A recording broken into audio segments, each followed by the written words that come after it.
அருட்பெருஞ்சோதி வள்ளலார் வழியில வாழ்ந்தோம்னா மரணமில்லாத பெருவாழ்வு பெறலாம். சன்மார்க்கம்ங்கிறது நன்மை செய்வதே தன்மார்க்கம். அதை விட்டுட்டு தப்ப செய்யறதெல்லாம் சன்மார்க்கம் கிடையாது.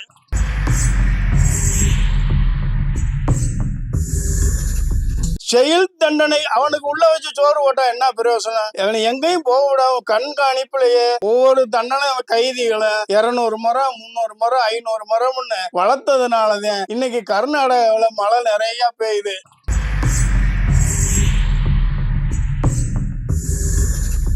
மாணிக்க வாசகர் சிவபுராணத்துல வரி என்ன சொன்னாரு?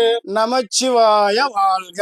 நமச்சிவாயத்தை வாழ்த்துறதுக்கு எனக்கு வாழ்த்த வயதில்லை வணங்குகிறேன்னு சொல்லி வணங்குறாங்க. அப்படி இருக்கிற போது வயசுல மூத்தவரா செயல்பாடு தகுதியில அவரை காட்டிலே நமச்சிவாயத்தை காட்டு சிவபுராண காட்டிலேயே தகுதியானவரா என்ன காரணத்தினால வரியில நமச்சிவாய வாழ்கன்னு சொன்னாரு? யாருக்காவது பதில் தெரிஞ்சா சொல்லுங்க. அதாவது நமச்சிவாயம் பஞ்சபூதம், ஆகாயம், காற்று, நீரு, நெருப்பு, மண்ணு, இது எல்லாம் சேர்ந்ததே நமச்சிவாயம். இது வாழ்ந்ததே நம்ம வாழ முடியும். அந்த 5 பஞ்சபூதமும் நல்லா இல்லைன்னா நம்மளால வாழ முடியாது. அண்டத்துல இருக்கிறது பூராமே இந்த பிண்டத்துக்குள்ள இருக்கு. இது 5 நல்லா வச்சுக்கிட்டாதே நம்ம வாழ முடியும். இது நல்லா இருக்குன்னா வெளியில இருக்க 5 பஞ்சபூதமும் நல்லா இருக்கணும். அந்த 5 நல்லா இருந்தாத்தே உலகம் நல்லா இருக்கும். இல்லைன்னா உலகம் இப்ப பூமியில ரசாயனம் போடுறாங்க, மருந்து அடிக்கிறாங்க, காத்துல விஷ புகையில விடுறாங்க. இதனால என்னன்னா காற்று சுற்றுச்சூழல் கெடுது, வெப்பமயமாயிருது. புவி வெப்பமயமாகாம இருக்கணும். குளிர்ச்சியா இருந்தாத்தே மழை பெய்யும். மரங்களை நிறைய உண்டு பண்ணணும். விஷ புகைகளை விடக்கூடாது. அதே மாதிரி மண்ணை பூமிங்கிறது பூமி தாய், பெத்த தாய் மேல விஷத்தை ஊத்துறதோ ரசாயனத்தை போடுறவோ மண்ணை கெடுக்க கூடாது. இப்ப 5 பஞ்சபூதத்தையும் நல்லா வச்சுக்கிட்டாத்தே நம்ம உடம்பு நல்லா இருக்கும். அந்த காலத்துல ஒரு பழமொழி சொல்லுவாங்க, படைச்சவன் படி இழப்பான், மரம் வச்சவன் தண்ணி ஊத்துவான்னு. அதாவது எவனோ மரம் வச்சான் அவன் தண்ணி ஊத்துவான், நம்மளுக்கு இதுக்கு சம்பந்தம் இல்லை. எவனோ படைச்சான் அவன் கஞ்சி ஊத்துவான், அவன் படி இழப்பான், நம்மளுக்கு இதுக்கு சம்பந்தம் இல்லைன்னு நம்ம அந்த பழமொழிய நமக்கு சாதகமா மாத்திக்கிட்டோம். ஆனா உண்மையான அர்த்தம் என்ன? படைச்சா அவன் படி இழப்பான்.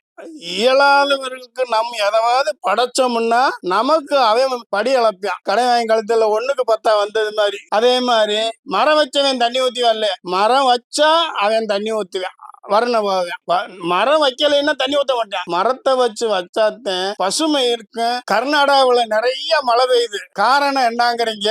அந்த காலத்துல திப்பு சுல்தான்ங்கிற ஒரு ராசா ஆண்டாரு. அவர் இந்த குற்றவாளிகளுக்கு ஜெயில் தண்டனை இருக்குல்ல, 3 வருஷம் 2 வருஷம் 5 வருஷம்னு அந்த தண்டனை குற்றவாளி எல்லாம் கூப்பிடுறது. ஏய், நீ 2 வருஷம் நீ ஜெயிலுக்குள்ள இருக்கியா? இல்ல, ஒரு 200 மரம் நாங்க வச்சு விடுறோம், அத தண்ணி ஊத்தி வளர்த்து விடுறியா? 200 மரத்துக்கு தண்ணி ஊத்தணும், சாயந்தரம் போலீஸ் ஸ்டேஷன்ல கையெழுத்து போட்டுறணும். நீ எங்கேயும் போக கூடாது.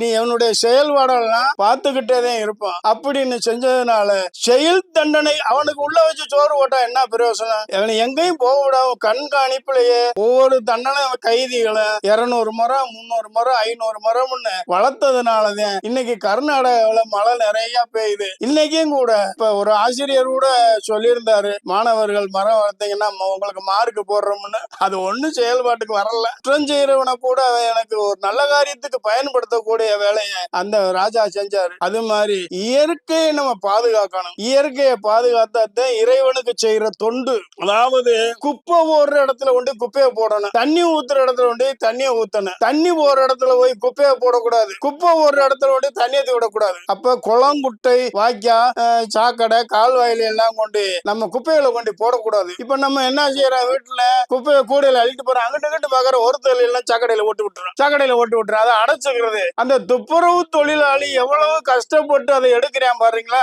அப்ப நீர் பாதையில நீர் தான் போகணும், குப்பை ஓட்டுற இடத்துல தான் குப்பை ஓட்டணும். இதுதான் நல்லது. இப்ப வேற நான் ஒரு சொல்றேன், நீ சங்கடப்பட்டுக்கிறாதீங்க.